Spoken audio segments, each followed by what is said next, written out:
Starting now. Okay. Okay.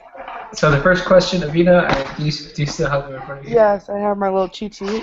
Sweet. What qualities make a good leader, guys? Okay. So. I can start. I'm gonna go with collaboration, um, actions, and the behavior of an individual when he or she, the leader, is involved in directing group activities. Like I said, collaboration is probably one of the best qualities because without, taking other people's opinions and asking everyone else what's best for them, like a leader wouldn't have followers and therefore they wouldn't be a leader. That's true. Yeah, I definitely have to agree with you. Going off of that collaboration, in chapter 1, page 11, there's a quote about how, leadership is about, how you work with others.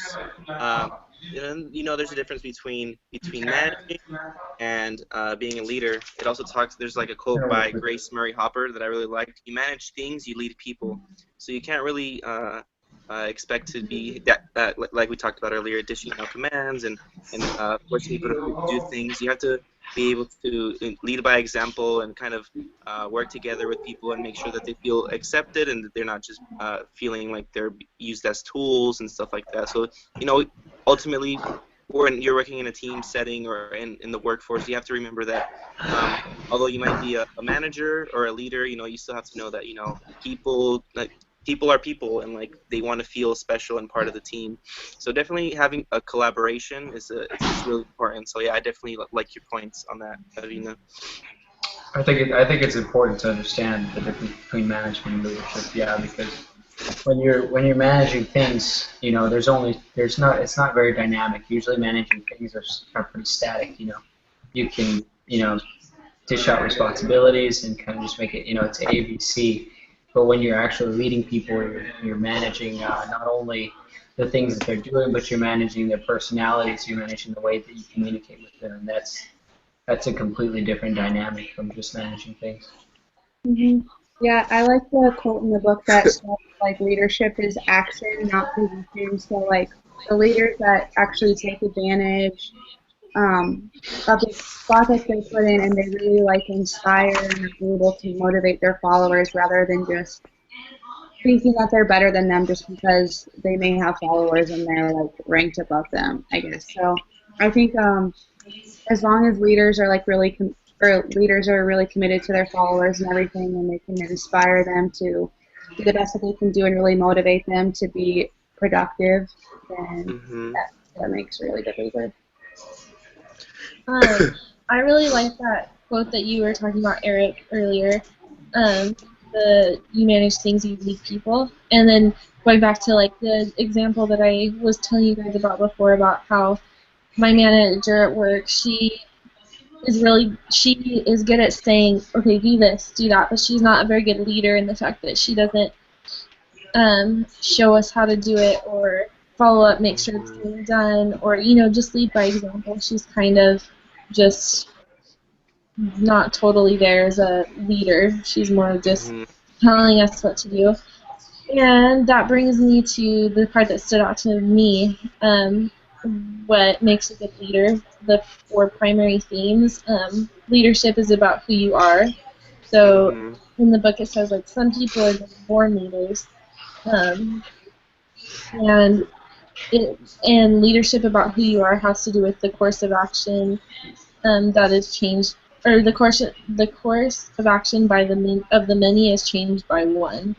So that would be like you're just naturally a leader because everyone kind of, you can change what other people are doing. The second thing is leadership is about how you act, which is has to do with exercise of influence of power, so how you use your leadership position. Leadership is about what you do, focuses on the importance of followers, like we were talking about before. If you don't have followers, then you can't really be a leader.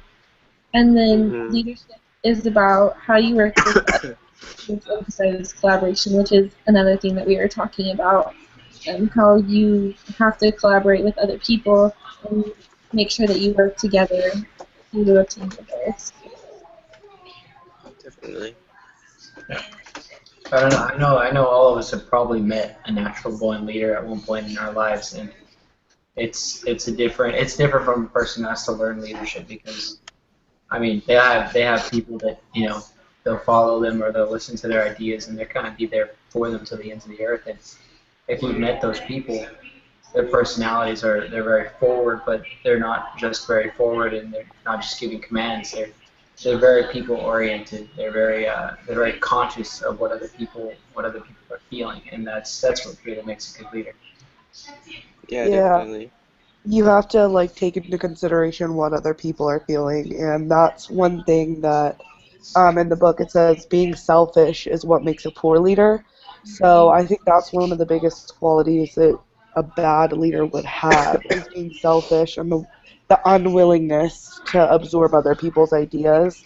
Mm-hmm. Someone told me this quote one time, and it said, sometimes leaders don't have the best ideas, so have the ability to lead, but they need to, not be so close-minded and accept other people's opinions and thoughts. So you have to not be so like selfish if you want to be a good leader.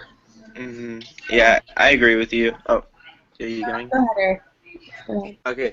No, so yeah, I just wanted to add on to what she said because like I mentioned earlier or before, you know, uh, good leaders know when to let others lead. You know, it's not always about them. You know how we're talking about. It's not always about the person who's in charge and their ideas. It's always important to going back to the whole collaboration thing to get other people involved and make sure that their opinions are being heard. And maybe there's an innovative way that you may not have thought of, and you have to be willing to accept that and know that your methods and ways of doing things are not always going to be the right ways. So being open and being able to take into consideration other people. You know, that's what makes a good leader. And by not doing those things, you know, I feel that that's what would make a bad leader is being closed-minded and just sticking to what they know and that's final. You know, so yeah, definitely agree with that. Yeah, and I think like when I see a poor leader, like the thing that bothers me the most is when that leader doesn't respect like the other people, like their followers. Like I don't know Hmm. about you guys, but I've had a leader like that, and it is like the worst thing when they don't disrespect people for being people. Like I just think it's like common sense to just like treat people well, and they think that like the leader thinks that just because that they're superior to their followers that they can like not like utilize their ideas that they have, or they just have really poor communication skills with their followers, and they just simply don't respect them at all. Well, I mean, you mentioned that that they don't keep their followers in very good standing. So what happens really is they're not leaders because they don't actually have followers. The people that they're just in charge of people now. You know, they don't have people that are willing, to be there when they need them because of the way they treat them. So they're not actually a leader at that point. They're just someone who's in charge of other people. That's Hmm. totally true. I wrote down some of the qualities of a bad leader that it says in the book, and I'll just cognitive errors, environmental factors, incompetent, rigid, temperate, callous, corrupt, insular, unstable. So, I mean, those are pretty self-explanatory things. I think that those things in general would make you not a very good person, but especially if you're leading people, that would definitely make you a bad leader. Um, and just to contrast that, in chapter 2, I know I got a little bit ahead, but it talks about change-centered leadership and how that encourages creativity and experimentation, taking risks and innovation. And an example of that would be like Apple. I think that they're definitely a company that is run by that motto. What you were mentioning some of the. Do you want to go ahead, Ravina? I was just gonna elaborate on how like when we were talking about the respect thing, like if you're a narcissistic leader, that you won't get really much any respect, or nor you won't give respect. So at that point, you're not really being, like just to elaborate on what Kelsey said, like respect is a huge thing. I was gonna say I think part of being a great leader is because all of these things happen to us at one time or another. One time or another, we're selfish. One time or another, we're rigid. We can be callous, and even at times we can be corrupted by certain things. And I think part of being a good leader is understanding, when you've made those mistakes, when you do fall into those pitfalls, and then not only picking yourself up, but taking responsibility for it, and letting your team know that you're moving forward out of those things now. I think that's what makes a really good leader. Yep. I think those were really good points. Does anybody have any last minute things to say or to add? So far so good, guys. I think we had a pretty good Okay. discussion. Good discussion. Sorry for the delays that Google No, Plus that's is fine. giving us. Glad we got it figured out. Yeah. So next Thursday at 7 is what we decided, right? Yep. Ooh, yeah. Okay, Works that for me. sounds like a great idea. Awesome. Then, All right, bye guys. bye. All right. Bye. Have a good Good Saturday night. night. You guys too. Bye. Bye.